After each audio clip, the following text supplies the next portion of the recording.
Here I have drawn the more general form of the band brake. There's a pulley which is mounted on a pin joint, and there is a band which passes over it. The two ends of the band have different tensions in this case. One end has T1 and the other end has T2. And this is the section of the pulley over which the band passes, and it subtends an angle of theta at the center of the pulley. And there is a torque of magnitude C which is acting. In this case, we have taken a counterclockwise torque. Now what we want to find out are the different relationships between T1, T2 and C. But to find out those relationships, first we need to know what conditions this system has to satisfy. So the first condition that the system has to satisfy is equilibrium. That is, the system is not moving. So there should be a balance of forces and a balance of moments. In this case, we'll consider only the balance of moments, since the spin joint will ensure that there is a balance of forces. And two, the second condition is it should almost be slipping.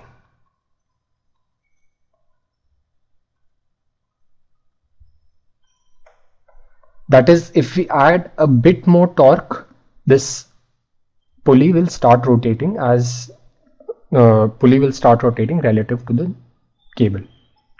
So first of all, let's take the equilibrium condition. We already know what are the conditions for a body to be in equilibrium. First, it has the sum of forces on it should be 0 and the sum of moments on it should be 0. So we're not going to consider the sum of forces since there is a pin joint over here. We can take the sum of moments about this point. I will not draw the isolation volume since everybody must be fairly familiar with it by now.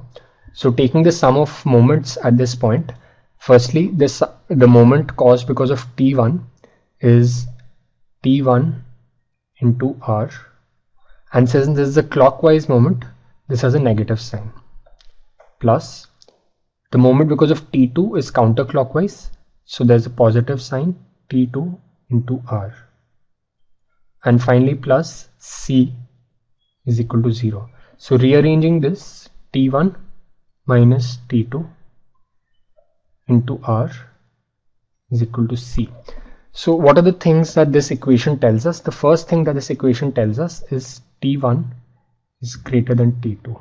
Since tensions cannot be negative, this result has to be held valid, and that can be seen, that's the only way in which these two tensions can counteract this torque. Through this observation, what we see is the tension in the string at this point is T2, and then slowly over the period of this band, it rises till it reaches T1. But what is the variation of that rise? That we will get through the second condition. So this first condition has been satisfied. Now for that second condition, what we'll do is we'll take a small section of this cable which subtends an angle d theta, where d theta is a very small angle, and we'll cut it out using the isolation volume. So there is one cut over here which will introduce a tension. There is one cut over here which will also introduce a tension, and there's one cut over here which will introduce a normal reaction.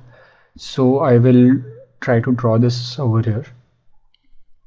You have this section of the cable. This section subtends an angle of d theta, which is a very small angle, and this is the center line, and this is a line perpendicular to it. So let this be y, and this is x.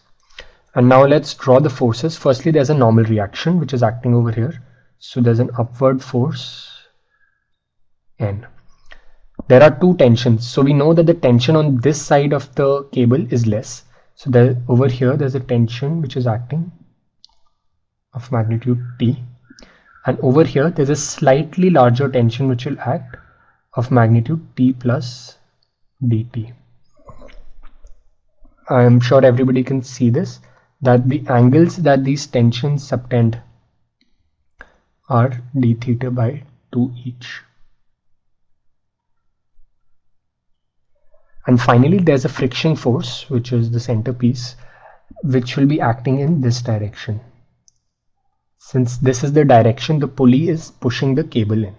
Now all we need to do is we need to do a force balance on the system. we know that the y direction component of t and t plus dt in both cases is t plus dt into sine d theta by 2. So what is the y direction component? Let's sum the y direction components up. So you have n, which is in the positive direction. Then you have minus t plus dt into sine d theta by 2 minus t sine d theta by 2 is equal to 0. Now we have said that d theta by 2, like d theta, is a very small angle. Hence sine of d theta by 2 is the same as d theta by 2. So we can cut the sine out. We can cut the sine out, and this gives us that n is equal to t d theta plus dt d theta by 2. Now this product of two very small numbers is much smaller compared to this value and this value. So this product can be ignored. So this is our first equation, that n is equal to t d theta. The next equation that we get is through the balancing of the horizontal forces. Now friction comes in the horizontal force, and so this gives us the forces acting towards the right are t plus dt. So t plus dt cos d theta by 2 is equal to t cos d theta by 2 plus f. Now in this equation we know that d theta by 2 is very close to 0. So cos of this angle is very close to 1. So we can just eliminate these, and rearranging this, what we can find out is dt is equal to f, which we can see, since the net increase in tension on this direction is dt, it has to be balanced by a friction force which is equal to dt. So this is equation number 2. And finally we use the fact that this is almost slipping, which means there is critical friction, which means the friction force is equal to mu into n, static into n. So once we apply that, n is given by t d theta and f is given by dt. So we get dt is equal to mu static t d theta. This is the differential equation which we have. So this will give us dt by t is equal to mu s d theta. And this equation has to be integrated. And the limits of this integration, since we are actually traveling from here to here, so tension starts from T2 and goes till T1, and theta starts from 0 and goes to theta. So this will be from T2 to T1, and this will be from 0 to theta. Now this is just a matter of simple application of integrals. Logarithm of T1 by T2 is equal to mu s theta, which gives T1 by T2 is equal to e to power mu s theta. So let's write the two equations that we have derived from the two conditions that we have put. The first equation is that T1 minus T2 into R is equal to C.